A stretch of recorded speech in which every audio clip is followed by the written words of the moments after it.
So, what if I told you that in India, a marriage can completely end without anyone ever stepping foot in a courtroom?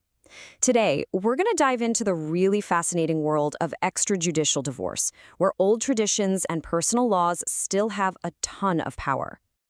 Seriously, when you think about divorce, you probably picture lawyers, judges, maybe a dramatic courtroom scene, right? Well, for millions of people in India, that's just not the reality. A marriage can be legally over without any of that. So how does that even work?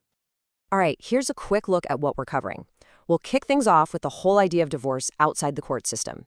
Then we'll get into the specifics of talaq in Muslim law.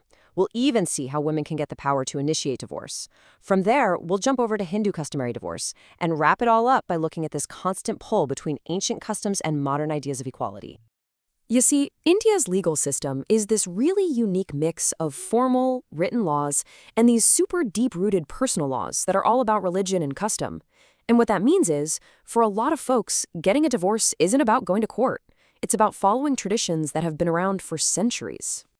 And probably the most well-known example of this is talaq in Muslim law.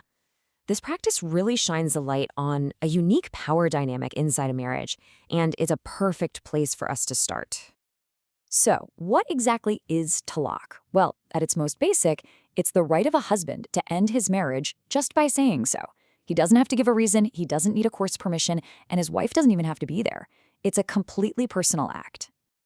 Now, as you can imagine, this kind of unchecked power has been a huge source of controversy, even inside the legal system itself. I mean, in one very famous case, a judge flat out called it a monstrosity. That's some seriously strong language, and it just shows you how intense the debate around this has been. But here's where it gets more complex, and this is really important. Not all forms of talaq are the same. Muslim law actually makes a big distinction between what are called approved and unapproved forms of divorce. Understanding this difference is key. Really, the whole thing boils down to one simple idea. Can you take it back? The approved forms, the talaq-e-sunnah, are revocable. They actually have a built-in cooling-off period, which gives a couple a chance to reconcile.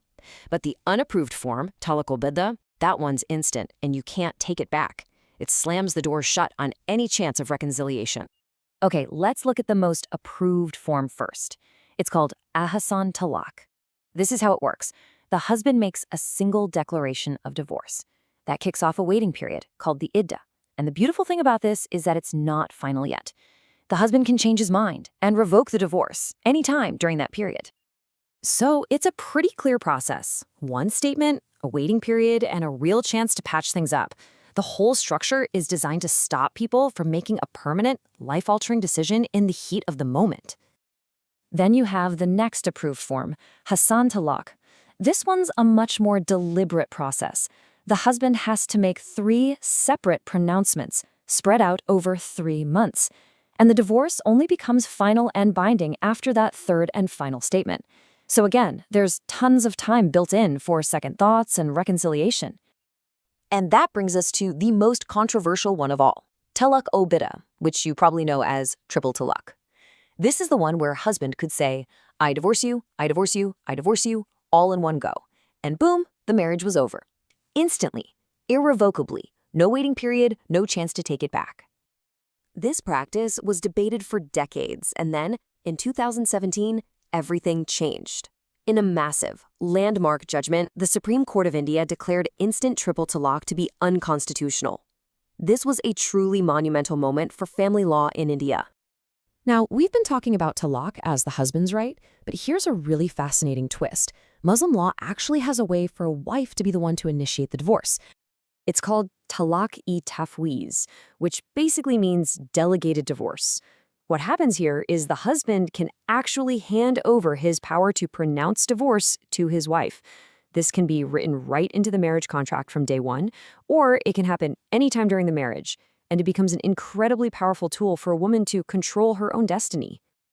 And this isn't just a theory, it's used in practice.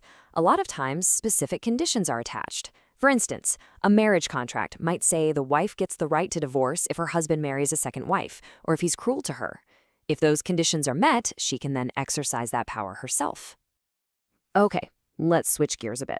We're going to pivot to the other major system of divorce outside the courts in India, customary practices among Hindus. And this is a really interesting case of modern law making specific space for ancient traditions. So back in 1955, when India was writing down its Hindu family laws, it didn't just throw out all the old ways. There's a specific part of the Hindu Marriage Act, Section 29, that basically says communities can continue to follow their own established customs for ending a marriage. This means that for a huge number of people, divorce isn't governed by the big national law, but by the traditions of their specific community or caste. And these customs, they are all over the map. I mean, some communities let a husband just renounce his wife. Others allow divorce for things like unchastity or if someone converts to another religion.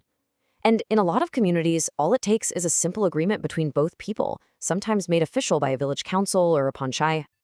But, and this is a really big but, there are some important checks and balances. The courts have been very clear that a custom has to be proven to be ancient and reasonable. And most importantly, any custom that lets one person divorce the other just on a whim without any cause is considered against public policy. It's legally void. This is to stop these traditions from being used as tools for arbitrary power. So, as we've seen, India's legal system is this incredible tapestry woven from both formal laws and these incredibly deep-rooted customs. And this creates this constant, fascinating tension, a push and pull between honoring tradition and also upholding modern constitutional values. Which brings us to our final question.